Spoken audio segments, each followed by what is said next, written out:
Alors bonjour, écoutez, j'espère que vous allez bien. Alors je me présente pour les personnes qui ne me connaissent pas, Louise, coach de vie. Alors habituellement, je vous dis tout de suite, c'est moi qui pose des questions, mais aujourd'hui, on oublie ça. C'est Jérémy qui va me poser une question. Alors je vais essayer de répondre. Alors Jérémy, bonjour. Bonjour, salut. Bon, alors Jérémy, pose-moi la question, vas-y. Alors, oui. La question que j'ai est autour de d'aller à une, comment on dit ça, une date, comment on dit ça? Une rencontre? Une rencontre. Oui, oui. Alors, la question est ça. Souvent, c'est toujours le garçon. La question est ça. C'est qui paye dans une rencontre? Est-ce que c'est la femme et le garçon ou ça doit toujours être le garçon? Parce que je sais que quand je suis avec des filles, il y a des filles qui sont vraiment comme wow, formidables et on doit faire tout pour cette fille. Alors, il y a un sentiment que oh, je veux payer pour cette fille.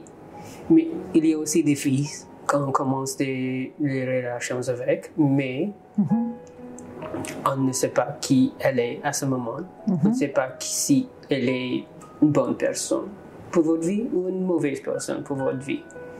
Et c'est juste comme on fait le test de cette personne. Et il n'y a pas un besoin derrière qui dit « Oh oui, je veux payer pour cette personne. » C'est quoi votre... Alors, Jérémy, ce que tu dis, c'est on le sent à l'intérieur. Hein? Oui. On le sent. Je pense que c'est important de s'écouter, de se respecter. Alors, oui, on est pour l'égalité, on est pour l'autonomie, autant chez les femmes, autant que chez les hommes. Quand on parle de couple, on parle de couple hétéro, mais on parle de couple lesbien aussi, et des couples homosexuels aussi, parce qu'il y a différents couples. Et il y a même le polyamour aussi. Mais je pense qu'il est important, quand on est avec l'autre, c'est de voir comment on le sent. Peu importe, si c'est la première rencontre, ça peut être la troisième ou la quatrième. Et si on a le goût, intérieurement, de dire, écoute, j'aimerais t'inviter. Alors, et on va voir la réaction de l'autre. Est-ce que l'autre se sent bien dans ça? Parce qu'on parle de respect. Hein? L'autre peut dire non, non, non, non. Je vais payer pour ma facture. OK, c'est correct. Mais peut-être la prochaine fois, j'aimerais t'offrir ça. Mais si l'autre n'est pas bien, je pense que c'est important de respecter l'autre. Mais ça ne nous empêche pas des fois de nous donner des petits cadeaux. Hein? On veut payer à l'autre et tout ça. Mais attention, faut pas que ça vienne juste d'un côté. Parce qu'il faut se le dire, il y a des gens qui vont prendre sans donner. Hein? On appelle ça des fois des profiteurs. OK? Donc, alors, c'est très important d'avoir cette réciprocité. Si vous êtes avec quelqu'un qui n'a pas d'argent, c'est pas à vous de payer toujours pour l'autre personne parce qu'elle n'a pas d'argent. Elle n'a pas d'argent, elle vous recevra à la maison, puis elle vous fera du spaghetti. C'est aussi simple que ça, hein? La réciprocité est importante. Alors, c'est pas toujours, parce que souvent, là, quand on a besoin d'affection, qu'est-ce qui se passe? On paye pour l'autre. Hey! Tu vas m'aimer, hein? Parce que je paye beaucoup pour toi. Donc, allez-y avec l'intérieur de vous. Comment vous vous sentez? Et de dire, écoute, aujourd'hui, pas parce que je suis un homme, une femme peut faire la même chose, hein? Une femme peut dire, hey, moi, j'ai le goût de t'inviter aujourd'hui. Si on dit, non, non, non, je préfère payer ma facture. N'insistez pas. Respectez l'autre. Peu importe la deuxième ou la troisième rencontre. L'idée, c'est pas de calculer nos factures, là, juste à chaque fois de dire, bon, t'as payé la dernière fois, la prochaine fois, c'est moi, on n'est pas là, mais vous allez le sentir. Allez-y, vraiment. C'est quoi que vous avez le goût de vivre? Et vous n'êtes pas seul, hein? L'autre est là. Est-ce que l'autre a le goût de vivre ce que vous voulez offrir à l'autre? Peu importe le sexe, homme ou femme.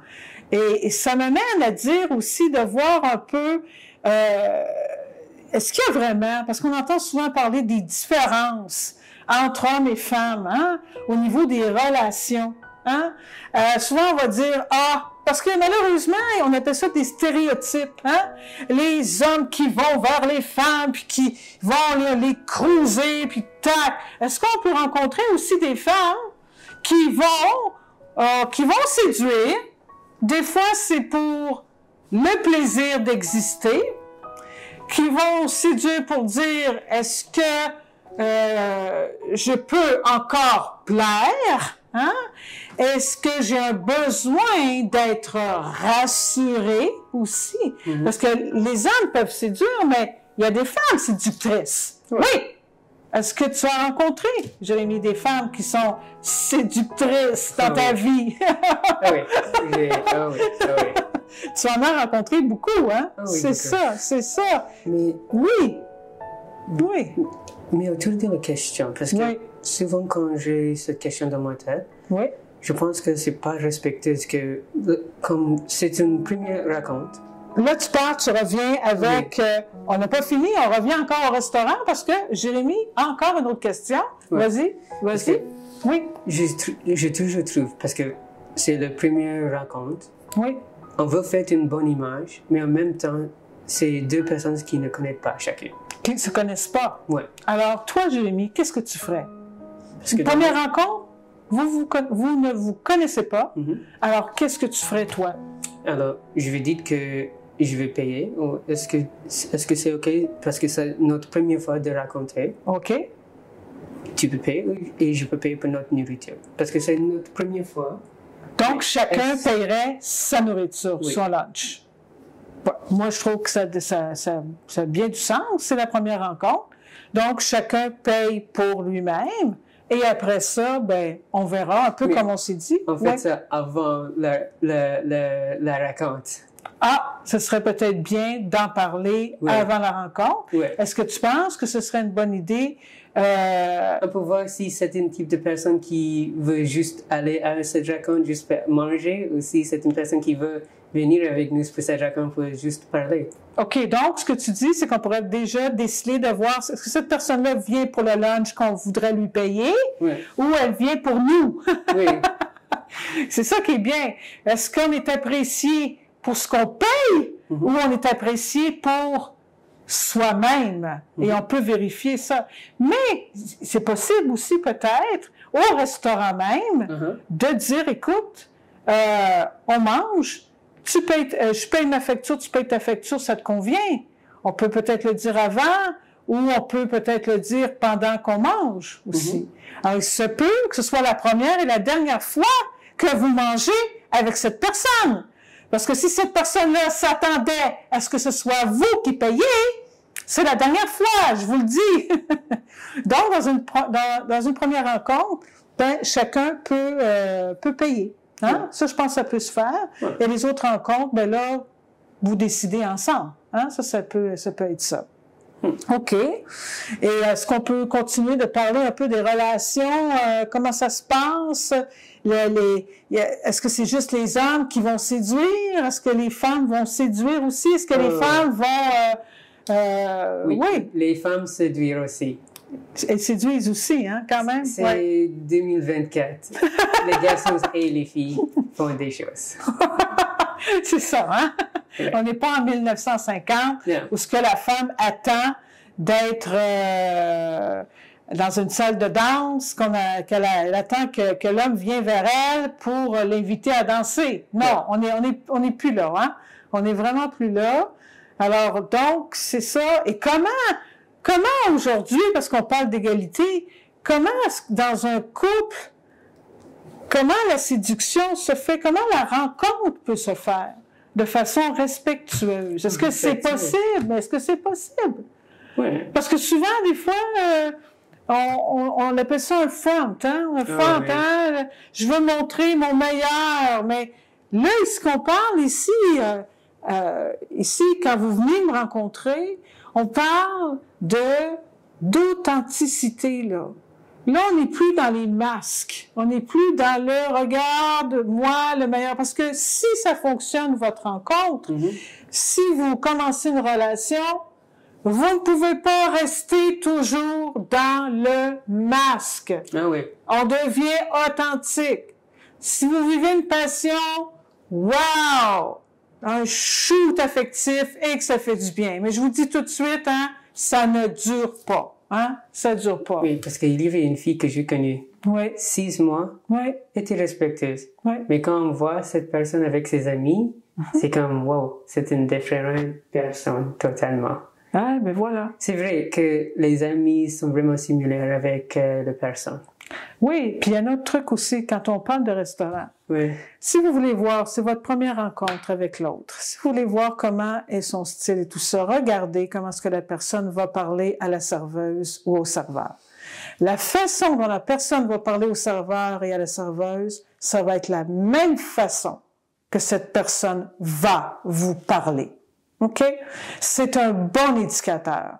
Alors, comment elle est avec ses amis? Comment elle est en public?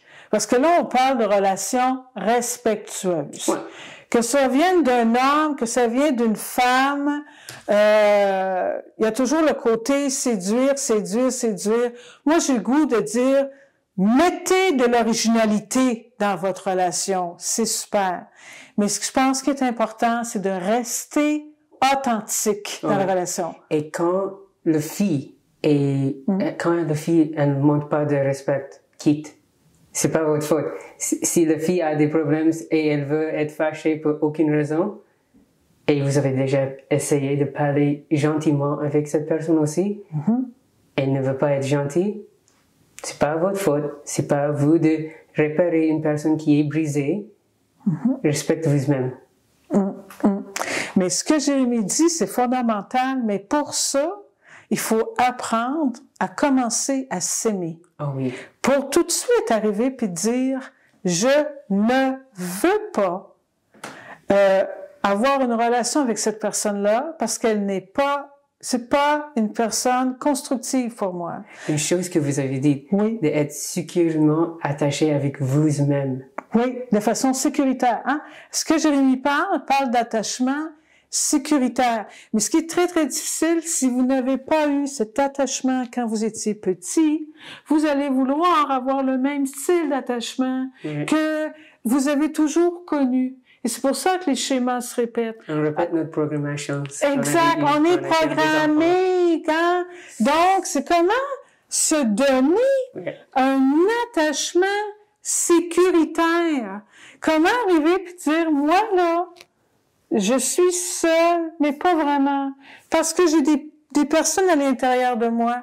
J'ai un parent sécuritaire qui peut sécuriser mon enfant, qui est triste, qui a besoin d'être entouré.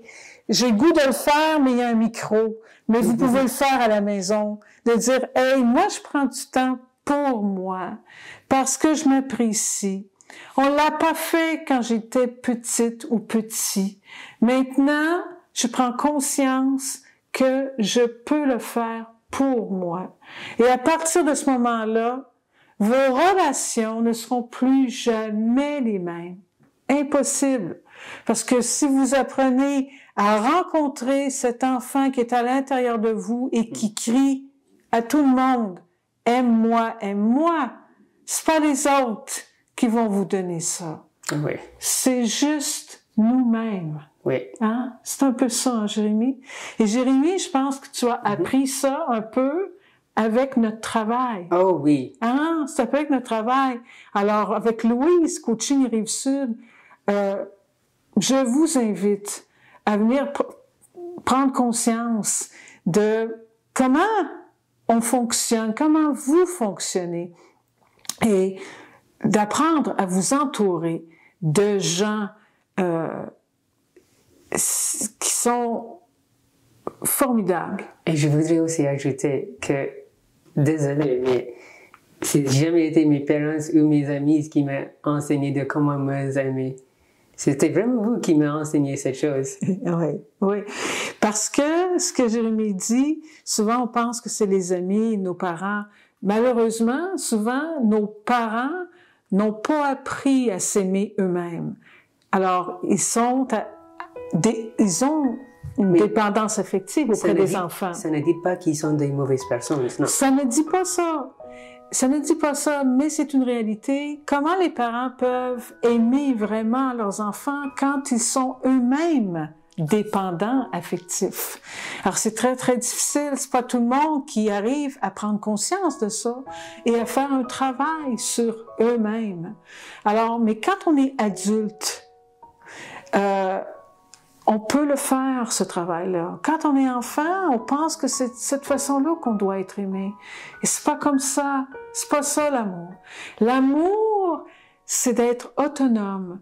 Autonome, c'est pas de dire « je suis capable d'attacher mon soulier ». C'est beaucoup plus que ça. On n'est pas dans le faire ici, on est dans l'être. Être autonome. C'est pas d'arriver de dire « oh, je suis capable de conduire un auto, je suis autonome ». Non. On parle pas de cette autonomie-là. On parle de cette autonomie affective. Vous pouvez avoir des chefs d'entreprise, des ministres. Vous dites, mon Dieu, ils réussissent bien dans la vie, mais affectivement, c'est un vide immense. Et s'ils ne sont pas avec une autre personne, ils sont comme un enfant, dépourvu. Ils vivent un vide existentiel incroyable. Et ils ont besoin d'avoir quelqu'un d'autre. Donc, c'est d'apprendre à se retrouver, à retrouver cette autonomie. Alors, c'est ce qu'on fait chez Coaching Rive-Sud. Et je vous invite à venir me rencontrer, Louise. Et j'aimerais remercier Jérémy qui a bien voulu accepter d'être avec nous aujourd'hui. Merci, Jérémy. Ah, de rien. Voilà.